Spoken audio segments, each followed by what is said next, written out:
نحمده ونصلي ونسلم على رسول الكريم اما بعد اعوذ باللہ من الشیطان الرجیم بسم اللہ الرحمن الرحیم یا ایہا الذین آمنوا من یرتد منکم عن دینہ فسوف یأتی اللہ بقوم یحبهم ویحبونہ دعا نبی صلی اللہ علیہ وسلم اللہم انی اسألک الرضا بعد القضاء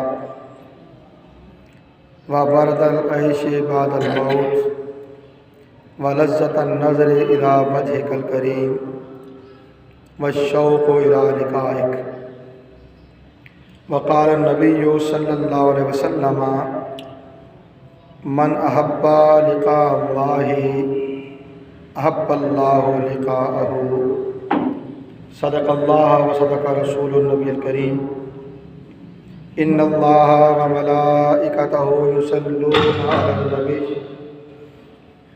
يا أيها الذين آمنوا صلوا عليه وسلموا تسليما درود پاک واجب پڑھیے الصلاۃ والسلام علیک یا سیدی یا رسول اللہ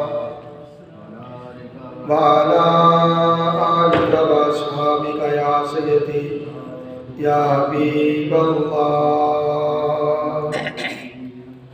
الصلاۃ والسلام علیک یا سیدی یا خاتم المرسلین وعلى آلك وأصحابك يا سيدي يا رحمة للعالمين.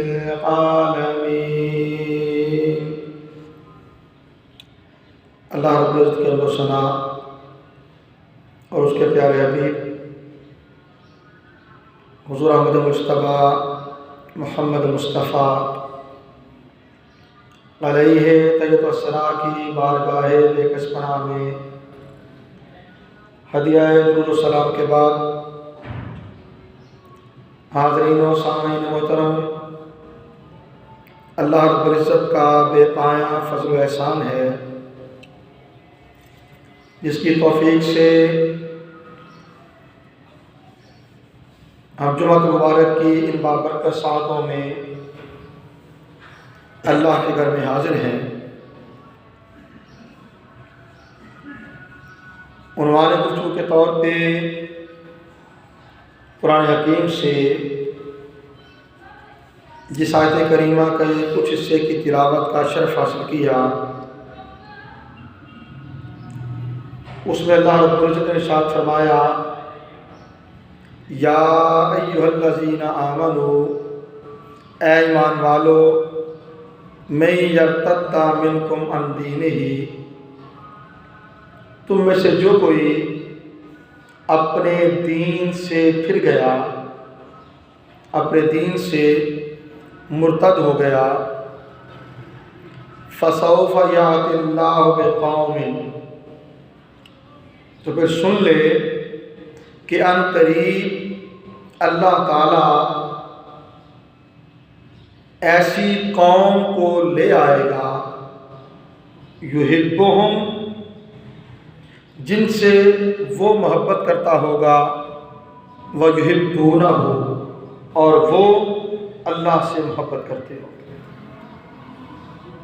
اور وہ اللہ سے محبت کرتے ہوں گے۔ اور رسول کونین صلی اللہ علیہ وسلم کی دعاؤں میں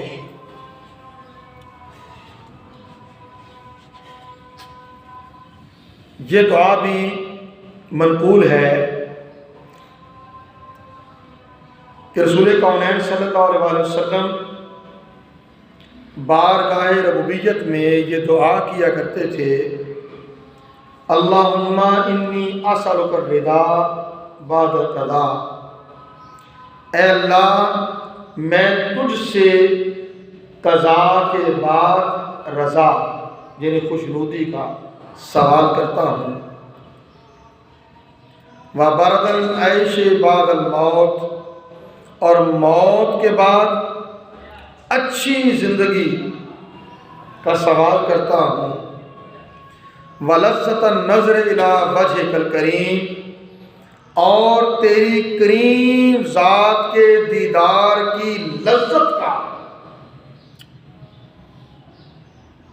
کریم ذات کے دیدار کی لذت کا سوال کرتا ہوں۔ وَالشَّوْقُ إِلَىٰ لِقَائِكَ، اور تیری ملاقات کے شوق کا سوال کرتا ہوں، یعنی مجھے اپنی ملاقات کا شوق عطا فرما، اپنی ملاقات کا شوق عطا فرما۔ اور رسول کونین صلی اللہ علیہ وسلم نے ارشاد فرمایا، من احب لقاء اللہ، جو اللہ تعالیٰ سے ملاقات کرنے سے محبت کرتا ہے، اللہ سے ملاقات کرنے کا شوق رکھتا ہے، احب اللہ لقاءہ، اللہ تعالیٰ بھی اس سے ملاقات کرنے سے محبت کرتا ہے، اس سے ملاقات کرنے کا شوق رکھتا ہے۔ اور اس حدیث کو امام بخاری نے کتاب الرقائق میں بیان کیا، کتاب الرقائق میں بیان کیا۔ ملاقات کا شوق پیدا کب ہوتا ہے؟ جب کسی سے محبت ہوتی ہے، جب کسی سے محبت ہوتی ہے۔ محبت کسی بھی طرح ہو سکتی ہے، محبت کے ہونے کا انداز کوئی بھی ہو سکتا ہے۔ میں یہاں مثال کے طور پہ ایک محبت کی بات کر دیتا ہوں۔ حضرت موسیٰ علیہ السلام کوہ طور پہ حق تعالیٰ سے ہم کلام ہونے کے لیے جایا کرتے تھے، حق تعالیٰ سے کلام کے لیے جایا کرتے تھے، اور اسی بنا پر انہوں نے کلیم اللہ کا لقب پایا، یعنی وہ رسول جو اللہ تعالیٰ سے براہ راست ہم کلام ہوتے ہیں، کلیم اللہ ہوگا۔ پھر اللہ کا کرنا، اللہ سے ہم کلامی، اللہ کی آواز کا سننا، اس کی مٹھاس کا کانوں میں رس گھولنا، اس نے شوق پیدا کر دیا کہ جس کی آواز اتنی خوبصورت ہے، جس کی آواز اتنی مدبری ہے، جس کی آواز کانوں میں ایسے رس گھولتی ہے کہ اسی آواز کی طرف دل کھینچا چلا آتا ہے۔ اسی آواز نے یہ شوق پیدا کر دیا کہ جس کی آواز ایسی ہے وہ کیسا ہوگا، اسے بھی تو دیکھو، جس کی آواز ایسی ہے، ایسی دلوں کو مو لینے والی ہے، جس میں ایسی مٹھاس ہے، جس میں ایسی دل فریبی ہے، یہ بھی تو دیکھو اس آواز والا کیسا ہے، اس آواز والا کیسا ہے۔ شوق بڑھا، شوق نے وہ سارے دروازے وا کر دیے، کھول دیے کہ جس کی بنا پر موسیٰ علیہ السلام پہلے یہ تقاضا نہ کر سکے۔ شوق بڑھا، عرض کر دیا، رب ارنی انظر الیک، رب ارنی انظر الیک، اے اللہ مجھے اپنا آپ دکھا۔ میں تجھے دیکھنا چاہتا ہوں، ہائے ہائے، میں تجھے دیکھنا چاہتا ہوں۔ دیکھنے کا شوق پیدا ہو گیا۔ آقا نے کیا ارشاد فرمایا؟ من احب لقاء اللہ احب اللہ لقاءہ، جو اللہ تعالیٰ سے ملاقات کرنے سے محبت کرتا ہے، اللہ سے ملاقات کا شوق رکھتا ہے، اللہ بھی اس سے ملاقات کا شوق رکھتا ہے، اللہ بھی اس سے ملاقات کا مشتاق ہوتا ہے۔ کیا ہے اچھا ہو کہ ہم بھی کوئی ایسا شوق پالنے والے ہو جائیں، کوئی ایسا شوق پالنے والے ہو جائیں اس بڑھیا کی طرح، جو یہ تو جانتی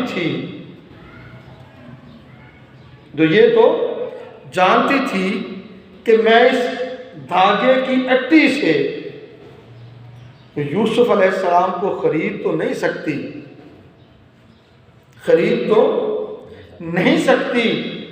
مگر خریداروں میں نام تو آئے گا،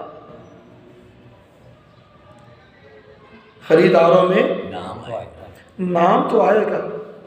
سو وہ بھی مصر کے بازار میں جہاں یوسف علیہ السلام کی بولی لگ رہی تھی، ایک دھاگے کی اٹی لے کر پہنچ گئے کہ خریداروں میں نام تو آئے گا۔ اور اس چڑیا کی طرح جس کے بارے میں روایات میں آتا ہے کہ جب ابراہیم علیہ السلام کو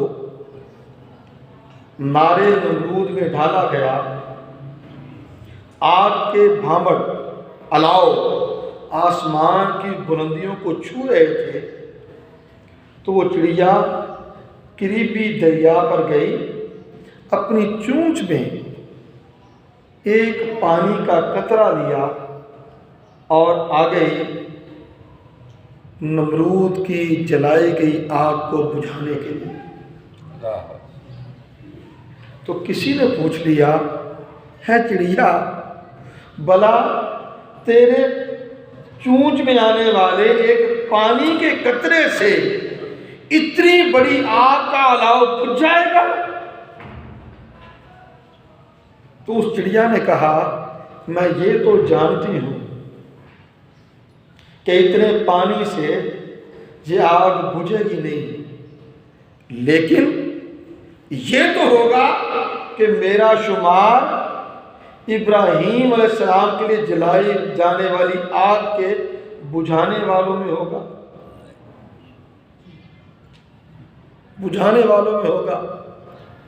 سو یہ تو دعویٰ نہیں کیا جا سکتا، یہ تو نہیں کہا جا سکتا کہ رب تعالیٰ ہم سے ملاقات کرے،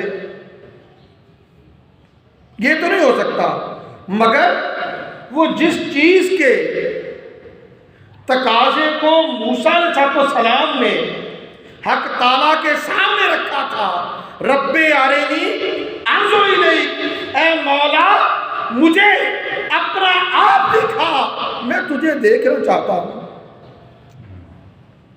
میں تجھے دیکھنا چاہتا ہوں، اے مجھ سے کلام کرنے والے اپنے حجابات اٹھا، میں تجھ سے ملاقات چاہتا ہوں۔ ایسا شوق رکھنے والوں میں شمار ہو جائے، ایسا شوق رکھنے والوں میں ہی شمار ہو جائیں۔ اب یہاں تو نہ صحیح، یہاں تو نہ صحیح، مگر اللہ کے نبی صلی اللہ علیہ وسلم نے فرمایا کہ روز محشر جب اللہ تعالیٰ مختلف لوگوں کے لیے حکم فرمائے گا کہ وہ جنت میں چلے جائیں، وہ جنت میں چلے جائیں، تو بہت سے لوگ جنت میں چلے جائیں گے، بار بار حکم ہوگا، اور چلے گئے اور چلے گئے اور چلے گئے اور چلے گئے، مگر کچھ لوگ پھر بھی وہاں کھڑے رہیں گے۔ غیب سے ندا آئے گی، اور اللہ کے بندو تمہیں کہا جا رہا ہے جنت میں چلے جاؤ، جاتے کیوں نہیں؟ جاتے کیوں نہیں؟ وہ کہیں گے مولا ہم یہاں تیری جنت کے لیے تو نہیں آئے تھے، ہم یہاں تیری جنت کے لیے تو نہیں آئے تھے، ہم نے تو تیرے حبیب سے سن رکھا تھا کہ تو روزے حشر اپنا دیدار کروائے گا۔ اے مولا ہم تو یہاں سے ہٹنے والے نہیں ہیں جب تک تو ہمیں اپنا دیدار نہ کروا دے۔ اللہ اکبر۔ جب تو ہمیں اپنا دیدار نہیں کروا دیتا ہم تو یہاں سے جانے والے نہیں ہیں۔ آقا نے فرمایا پھر رب تعالیٰ حجاب اٹھائے گا اور انہیں اپنا دیدار کروا دے گا۔ یہ کون لوگ ہوں گے؟ جو رب کی دید کی امید کے ساتھ دنیا میں جیتے ہوں گے، جو رب سے ملاقات کے شوق کے ساتھ دنیا میں رہتے ہوں گے، جن کی زندگی کا اوڑھنا بچھونا ثواب، درجات، جنت اس لیے نہیں ہوگا، یہ سارا کچھ ملے گا، حق ہے ملے گا، اس سے کوئی انکار نہیں کر سکتا کہ قرآن میں بھی آ گیا، اللہ کے نبی نے بھی فرما دیا، تو اس سے بڑھ کر حق کیا ہو سکتا ہے؟ یہ سب کچھ ملے گا، مگر ان کا یہ سارا کچھ کرنا اس لیے ہوگا کہ وہ راضی ہو، اس کی دید ہو، اس سے ملاقات ہو۔ وہ تو دنیا سے رخصت ہونا، دنیا سے رخصت ہونا اسے بھی پسند کرتے ہیں، موت کو پسند کرتے ہیں۔ کس لیے؟ اس لیے کہ یہاں دنیا سے کنارہ ہوگا تو حبیب سے ملاقات ہوگی۔ یہی وجہ ہے کہ عام لوگوں کے لیے کہا جاتا ہے کہ فلاں کا انتقال ہو گیا، فلاں فوت ہو گیا، مگر اہل اللہ کے لیے کہا جاتا ہے ان کا وصال ہو گیا، ان کا وصال ہو گیا۔ وصال کیا ہے؟ ملاقات۔ وصال کیا ہے؟ ملاقات۔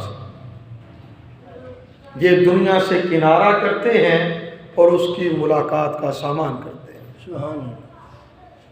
اس کی ملاقات کا سامان کرتے ہیں۔ تو یاد رکھ لیں،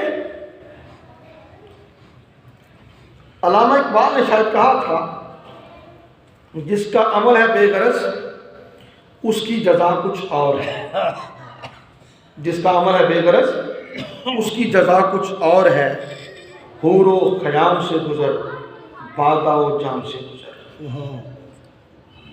حضرت رابعہ بصریہ رحمۃ اللہ تعالی علیہ، ان کے بارے میں بیان کیا جاتا ہے کہ وہ ایک دن ایک ہاتھ میں پانی کا لوٹا لے کر دوسرے ہاتھ میں لکڑی جسے آگ لگی ہوئی تھی، لکڑی کا چو لے کر وہ گھر سے نکل پڑی۔ راستے میں کسی نے پوچھا رابعہ کہاں جا رہی ہے؟ رابعہ کہاں جا رہی ہے؟ جواب دیا اس پانی کے لوٹے سے اللہ کی جہنم کی آگ کو بجھانے جا رہی ہیں، اور اس آگ کے چو سے اللہ کی جنت کو آگ لگانے جا رہی ہیں۔ پوچھا ایسا کیوں؟ کہا اس لیے کہ جسے عبادت کرنا ہے وہ رب تعالیٰ کی عبادت جنت کے شوق میں اور دوزخ کے خوف میں نہ کرے، نہ تو دوزخ کے عذاب سے ڈرتے ہوئے خوف میں اللہ اللہ کی عبادت کرے اور نہ جنت کے شوق میں عبادت کرے. جسے عبادت کرنا ہے وہ خالصتاً اللہ کے لیے اس کی عبادت کرنے والا, اللہ کے لیے اس کی عبادت کرنے والا. اور یہی وجہ ہے رسول کریم صلی اللہ علیہ وسلم نے ارشاد فرمایا کہ جب بندہ نماز میں ہوتا ہے, جب بندہ نماز میں ہوتا ہے تو حالت سجدہ میں اپنے رب سے سرگوشی کرتا ہے. یناجی ربہ, اپنے رب سے سرگوشی کرتا ہے. سرگوشی کرنا کہتے ہیں کان میں بات کرنا, کان میں آہستہ آہستہ بات کرنا, سرگوشی کرتا ہے جب حالت سجدہ میں ہوتا ہے. اور رفا نے کہا کہ جب کوئی عارف کلام اللہ کی تلاوت ہے, اللہ کے قرآن کی تلاوت کرتا ہے, تو اللہ کے قرآن کی تلاوت اللہ سے ہم کلامی کے نظریے سے کرتا ہے, اللہ سے ہم کلامی کے نظریے سے کرتا ہے. یہ بارہا میں نے عرض کیا کہ علامہ اقبال رحمۃ اللہ تعالیٰ علیہ قرآن کی تلاوت کر رہے تھے تو ان کے والد گرامی شیخ نور محمد ان کے پاس سے گزرے اور فرمایا بیٹے قرآن کی تلاوت اس طرح کر, قرآن کی تلاوت اس طرح کر کہ تجھے محسوس ہو کہ قرآن کی یہ آیات آج اور اس وقت تیرے دل پر اتر رہی ہے. اور اسی لیے علامہ اقبال نے کہا تھا تیرے وجود پر جب تک نہ ہو نزول کتاب, تیرے وجود پر جب تک نہ ہو نزول کتاب عقدہ کشا ہے نہ راضی نہ صاحب کشاف.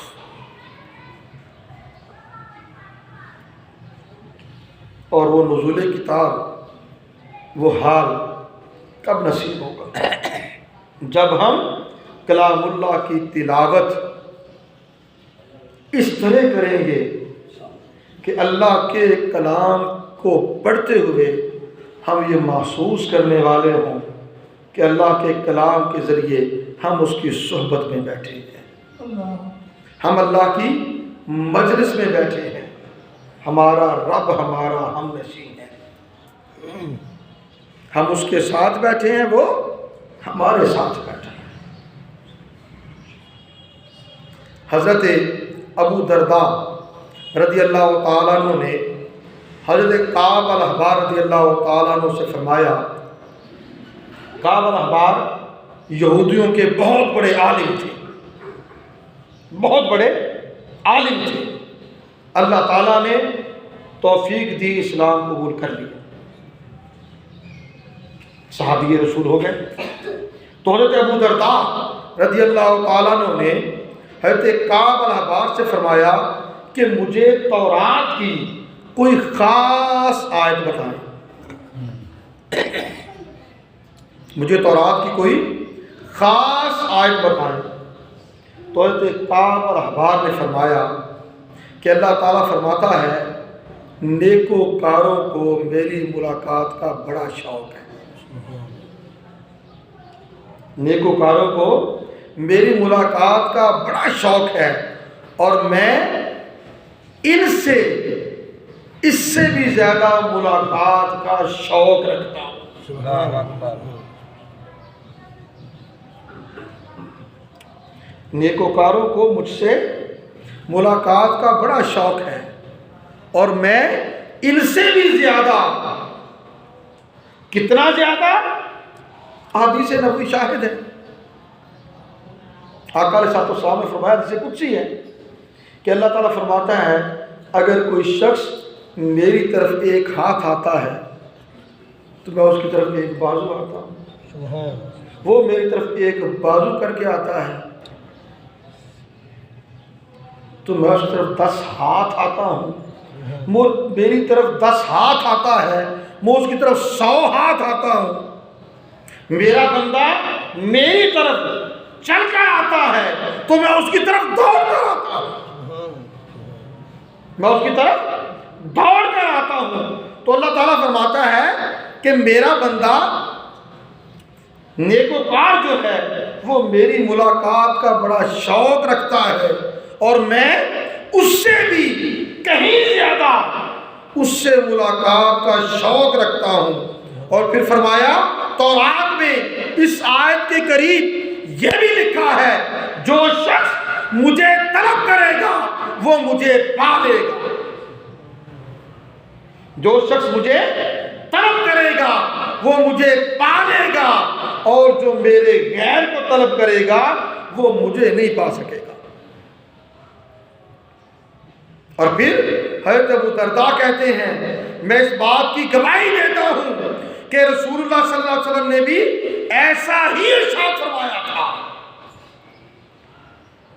ایسا ہی ارشاد فرمایا تھا کہ حضرت داؤد علیہ السلام کی روایات میں سے ہے کہ اللہ تعالیٰ نے ارشاد فرمایا اے داؤد زمین والوں تک میری یہ بات پہنچا دو کہ جو مجھ سے محبت کرتا ہے میں اس کا حبیب ہوں.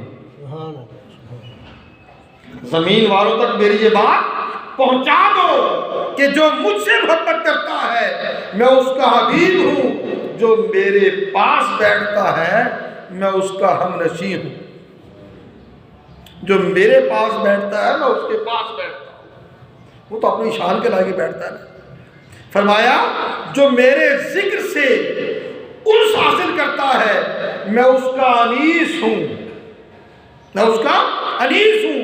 جو میرے ساتھ رہے گا میں اس کا ساتھی ہوں. جو مجھے اختیار کرے گا میں اسے اختیار کروں گا. جو میری بات مانے گا میں اس کی بات مانوں گا. جو میری بات مانے گا میں اس کی بات مانوں گا. جو شخص مجھ سے محبت کرتا ہے اس کی دلی محبت مجھے بڑی اچھی لگتی ہے. میں اسے اپنے لیے مقبول کرتا ہوں اور اس سے ایسی محبت کرتا ہوں کہ مخلوق میں سے کوئی بھی اس سے آگے نہیں ہوتا. فرمایا جو مجھے سچی طلب کے ساتھ طلب کرتا ہے وہ مجھے پا لیتا ہے، اور جو میرے غیر کو طلب کرتا ہے وہ مجھے نہیں پا سکے گا، وہ مجھے نہیں پا سکے گا. آخری بات عرض کر دوں، اللہ اکبر. ہے داؤد علیہ السلام کی کلمات یہ فرمایا زمین والو تم جس حال میں ہو دنیا کے دھوکے میں پڑے ہو اسے چھوڑ دو. میری کرامت، میری صحبت اور میرے پاس بیٹھنے کے لیے آؤ. آئے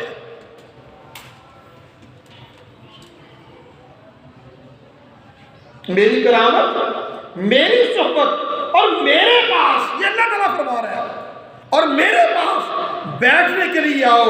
میرے ساتھ انس کرو، میں تم سے انس کروں گا اور تمہاری محبت کی طرف جلدی کروں گا. اس لیے کہ میں نے اپنے دوستوں کا خمیر، توجہ کیجئے، اس لیے کہ میں نے اپنے دوستوں کا خمیر اپنے خلیل ابراہیم اور اپنے کلیم موسیٰ اور اپنے صفی محمد صلی اللہ علیہ وسلم کے خمیر سے پیدا کیا ہے. میں نے اپنے دوستوں کا خمیر ابراہیم خلیل اللہ، موسیٰ کلیم اللہ اور محمد صفی اللہ ان کے خمیر سے پیدا کیا ہے. اور فرمایا اور میں نے اپنے مشتاقوں کے دلوں کو، یعنی جو میرا شوق رکھتے ہیں، میں نے اپنے مشتاقوں کے دلوں کو اپنے نور سے پیدا کیا ہے اور اپنے جلال سے پروان چڑھایا ہے. اپنے جلال سے پروان چڑھایا ہے. حاضرین محترم، اپنے دلوں میں اپنے نبی اور اپنے اللہ کے لیے شوق پیدا کرو، محبت پیدا کرو، الفت پیدا کرو، اور ہر شے سے کٹ کر دنیا میں مافیا سے بے نیاز ہو کر اس نیاز والے کے نیاز مند ہو جاؤ، اس سے ملاقات کے شوق رکھنے والے ہو جاؤ، اس سے محبت کرنے والے ہو جاؤ۔ اس سے محبت کرو گے، اس سے آشنائی پیدا ہوگی، اس سے شناسائی پیدا ہوگی، اور وہ شناسائی تم سے دنیا اور معافیہ اور اس میں پائی جانے والی ساری نجاتیں، ساری قدرتیں، ساری علائشیں اور وہ سب کچھ جو اس سے دور کرنے والا ہے تمہیں اس سے دور کر دیں گے۔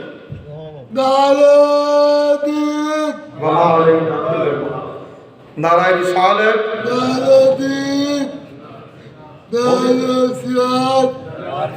سنت نافذ۔ اللہ اکبر۔